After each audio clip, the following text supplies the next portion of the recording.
That was awkward. Yes, it was.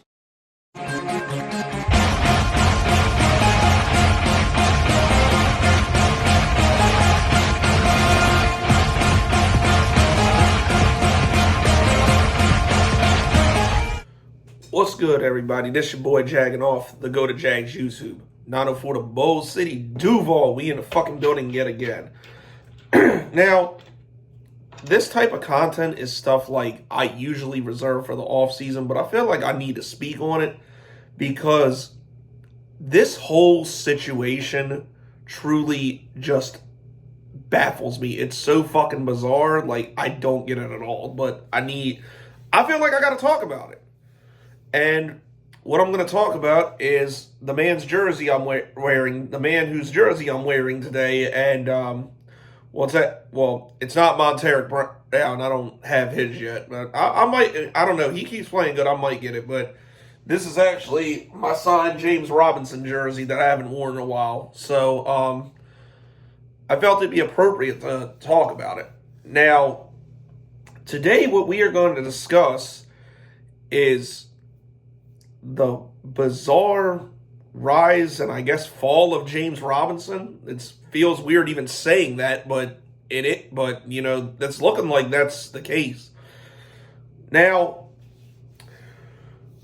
to fully understand this story, we got to go all the way back to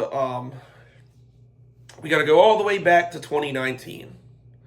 And in 2019, James Robinson, who was born in Rockford, Illinois, played for some local. I think it was Rockford University. I don't know. I don't even remember where the hell he went. But yeah, it was some local college in Illinois where he was dominating. Like, he even got on NFL scouts' radars and was projected to be a 5th-round pick. Well, sure enough, he didn't get drafted. And you've heard me say a million times that to get that extra year on his contract, which would actually be this year, would have been the final year of his rookie deal had he been drafted. You've heard me say plenty of times that the picks we used for either Jake Luton, Chris Claybrooks, or Tyler Davis should have been used on James Robinson, so we would have had him for an extra year. But honestly, it didn't seem like he was part of the plan to succeed in Jacksonville. Because now, here we are in 2020. They're about to clean the front office out. They're about to blow everything up. They're basically going to tank for Trevor Lawrence. And of course, one of the casualties of, the team was one Leonard Fournette, who was cut before the start of the season. And it shocked the world that James Robinson would be starting because, not that they had too much to choose from. They had, what the hell was that guy's name? What the hell was the guy's name for Washington? The guy that, Chris Thompson. Chris Thompson. We all thought it'd, be him, but he was going to be the third down back, kind of how he was used in Washington. And James Robinson would be the starter. We were like, what the fuck? But oddly enough, literally James Robinson was our offense in the 2020 season. That was literally it. He literally was the offense in 2020. He became at the time one of very few Jags running backs to have put up 1,000-yard season, joining only James Stewart, Fred Taylor, Maurice Jones-Drew, Leonard Fournette. Obviously, Travis Etienne would do it later, but he was in a pretty elite class basically because the Jags hadn't had 1,000-yard rusher since they drafted Leonard Fournette. But now comes where it starts to get weird with James Robinson. Now, we all thought. Now, of course, I'm going to say something that might truly shock all. Actually, I'm going to say two things that is going to shock all you. But there's actually video evidence of this. At the time, I did not like the Travis Etienne pick. I was kind of pissed off about it, and One of the main reasons is because I wanted Trayvon Merrick, who's, I think, having a pretty solid career with the Raiders. But one, I didn't want, even though it was the 25th pick, I wasn't a fan of taking running backs in the first round anymore after the whole Leonard Fournette thing. And I thought ETN would probably be there later, but and like I said, I wanted Merrick.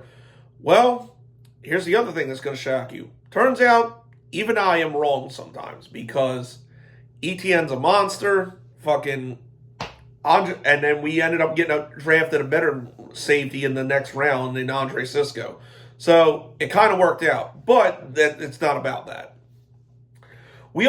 And then we found out, of course, here's where Urban Meyer's stupid ass comes into the picture. We were working out Travis Etienne to kind of be that third down for his rookie season, to be that kind of third down back, maybe line him up in the slot as a receiver, maybe, which actually some good did come out of this because Etienne's great in the passing game as well. But we all thought that, that's how Etienne was going to be used, and, James Robinson and maybe a little bit of Carlos Hyde was going to be figured into this, right? Or so we thought. Because what we didn't realize, of course, Etienne had his Liz Frank injury, and then, we thought, no worries. We still got, let him get right from it. We still got James Robinson. The running game's still going to be decent. That was when we failed to realize that Urban Meyer had a massive hard-on for Carlos Hyde, and was getting almost as many touches as James Robinson, in some cases even more.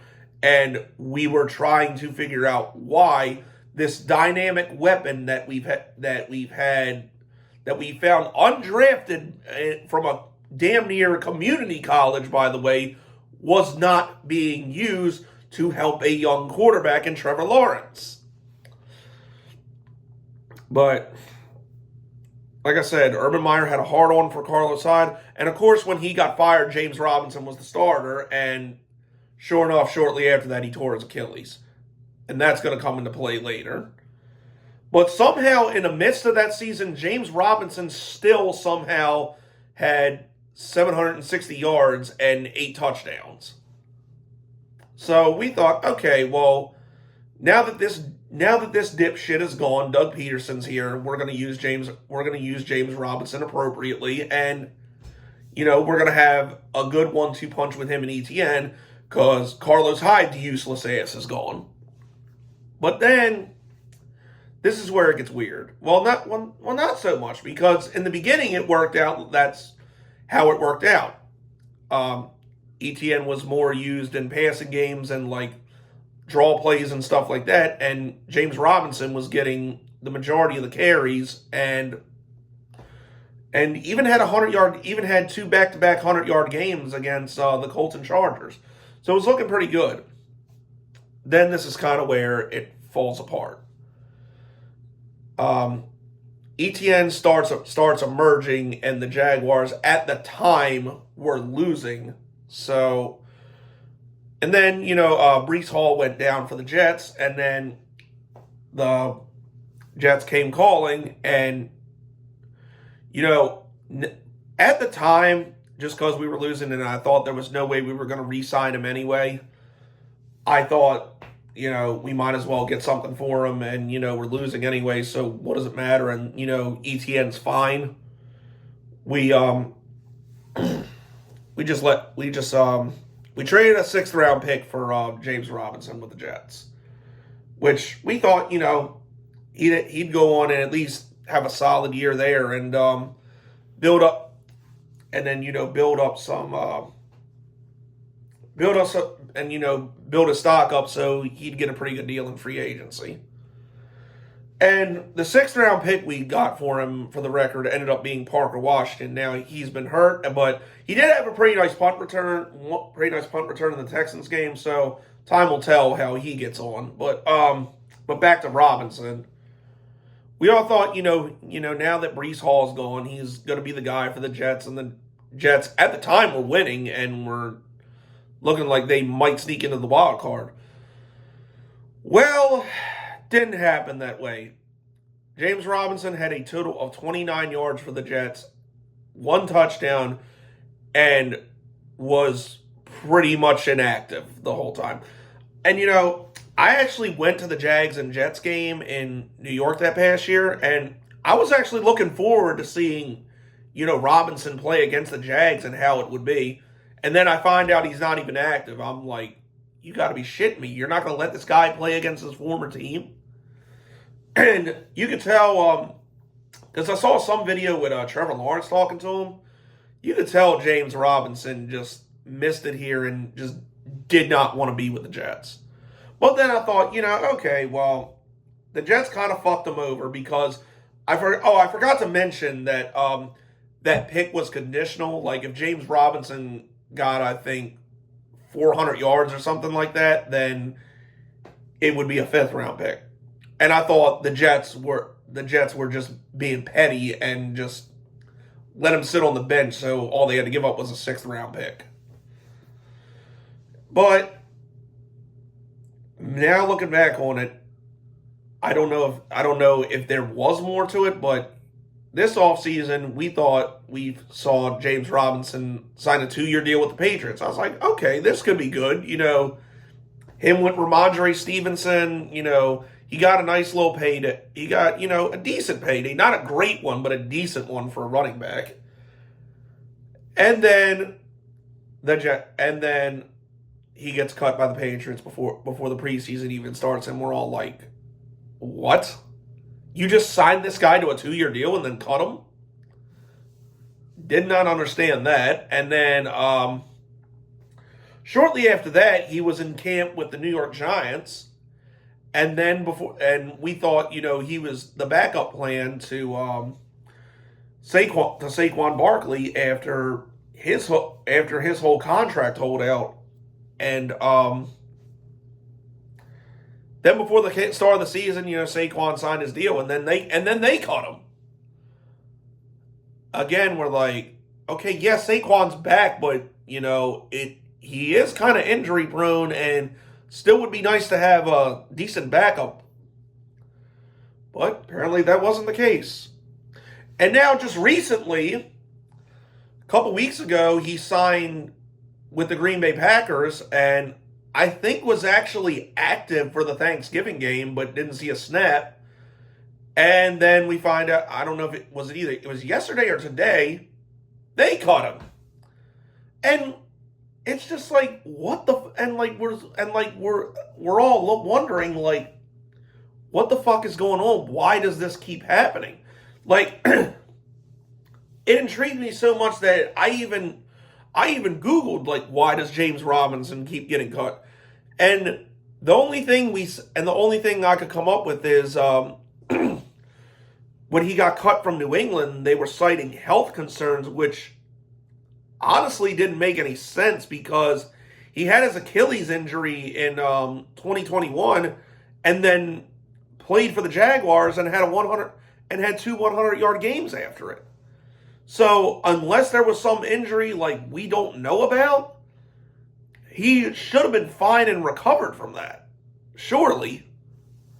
But I don't know for what, and it's hard to imagine an attitude problem with James Robinson because when I talk to him personally, and everything I've seen people say about him, he seems like a pretty good guy, never been in trouble or anything. So it's like what is going on with this guy? Like, how does a guy that was so dynamic his rookie season and even somehow managed to get respectable yards during the Urban Meyer shit show, how does he go from that to not even be able to cut an NFL roster? It's just baffling to me because, like, this at the time was one of my favorite players, and I feel for the guy because it's like, what has he done to deserve this? Now, I can't say what's next for James Robinson. I don't know, he might get picked up by another team and then cut a couple weeks later for whatever reason. I really hope he gets I really hope he gets another shot this year. Like, I hope he actually gets to play with somebody this year. I would say I wanted him back, and I would say I want him back in Jacksonville, but we spent the third round pick on Tank Bigsby's sorry ass, and then and Dearness Johnson's been great for us as RB2, so I don't think they need. So unfortunately, I don't think the Jaguars really need him. So I don't know. I don't know. This could be one of those situations where like he may have to go to a lesser league to reestablish himself, and put some more work to put some more work in on film to see to show NFL GMs that he's still got it, like possibly an arena league, the XFL, USFL, or Canadian Football League, something like that. He may have to do that to establish himself again. But yeah, I just wanted to come on and talk about it because like the situation is just weird. Like, I just don't understand how he went from the player he was in Jacksonville to just not even getting a chance. But I don't know, man. That's my thoughts. What do you guys think? Does anybody know anything about this that like I'm missing? Because I've looked around and I can't find anything that suggests like something he's really doing wrong in camp or what it is. But like, I don't know. You guys know something? Let me know. What do you guys think about it? But quick little video. That's it. That's all, people. It's been your boy Jacking Off. Go Jags. Duval till I die. And I'm go.